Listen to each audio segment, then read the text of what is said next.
What I've learned from reading over 1,000 pages of spiritual knowledge. I want to start off by saying a lot of things in spiritual teachings is easier said than done.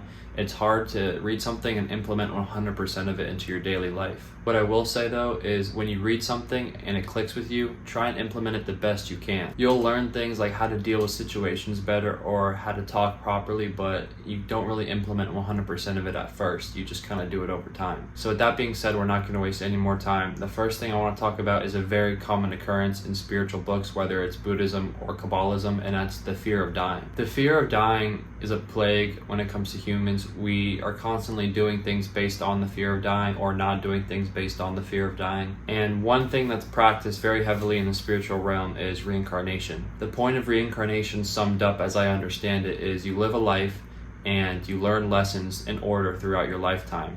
And you basically pass on to the spiritual realm whenever you've learned all your lessons, and then you reincarnate into another life. You can also pass away when your life is consumed with too much negativity that you can no longer proceed with learning, and then you pass on. It goes 100% against natural selection and the theme of scientific death. But the beauty of understanding reincarnation and eliminating the fear of dying is you start to live in the present moment. You start to understand everything happens for a reason, and majority of the things that you go through are lessons that you must learn. Most spiritual books also talk about how you take on lessons that you haven't learned from previous lives to your current life. And then if you don't learn the lessons that you need to learn in your current life, you take them on to the next life. That's why it is very important to learn all the lessons you can in this life so you don't have to deal with them in your next. A lot of people have learned a lot from their previous lives, so when they're born, they don't have much learning to do. They only have a little learning to do. These people are people like Buddha and Gandhi and Martin Luther King. That's usually why people who are very spiritually enlightened usually die early, because they have very minimal lessons to learn. Another key thing that's very important in spiritual way of life is balance. Basically, the act of not overdoing anything, not underdoing anything. Now, this goes against actually my way of thinking when it comes to business, because I try and work as much as I can, and I try and do as much workouts and fitness stuff as I can.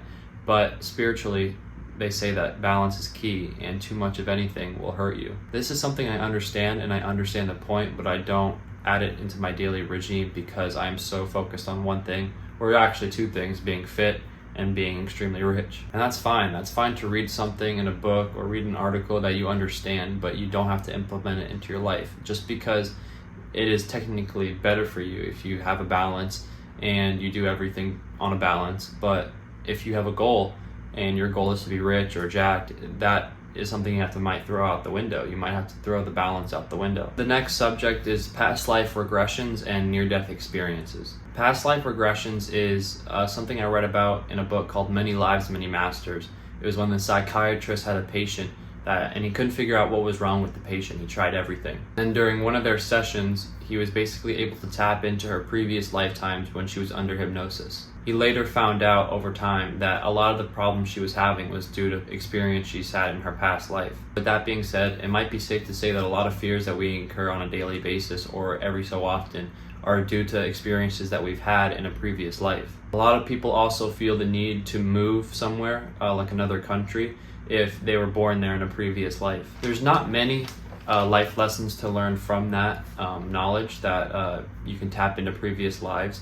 It's just interesting to know that there's people out there that are able to do this, and they are able to read your mind on a not just on your physical state right now, but also on your previous lives.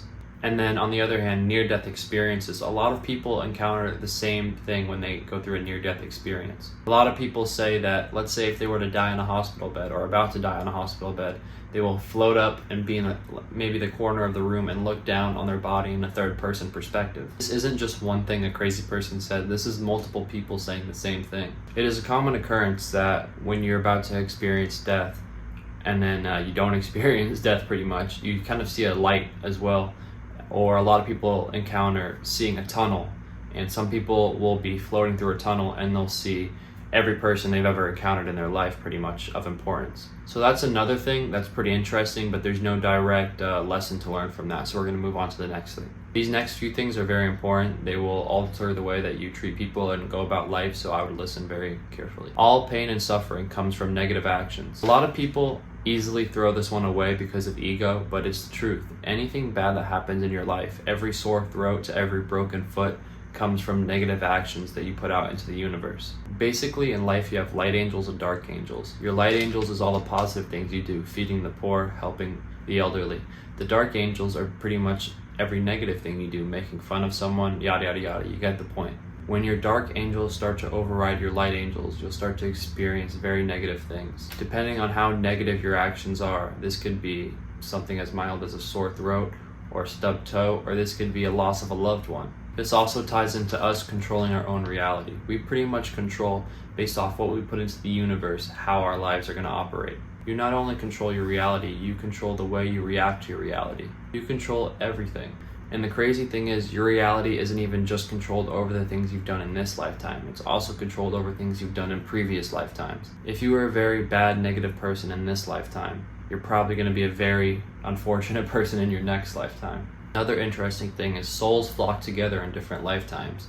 You may have a group of friends in this lifetime that you've just been extremely close with, and there's no really good way of explaining it, but you just understand the bond that you guys have. Chances are you guys were very close in a previous lifetime. Maybe not friends, maybe relatives, or maybe father and son even, usually of those substances. So it's interesting when you understand the people that you really enjoy being around are people that you've always enjoyed being around in this lifetime and previous lifetimes. The last thing I want to talk about, and pretty much the most important, is all spiritual transformation happens in the physical world.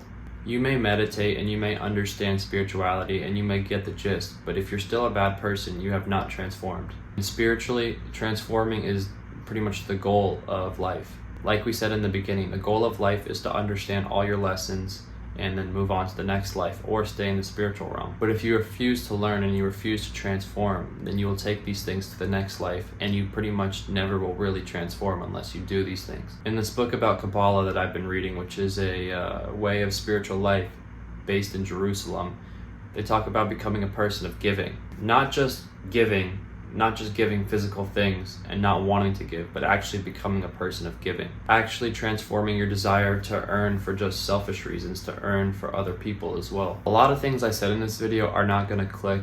Some of them will, some of them won't. But these are just things that I've read and the things that I understand from spiritual books. I'm going to end this off by telling you 3 great books to read.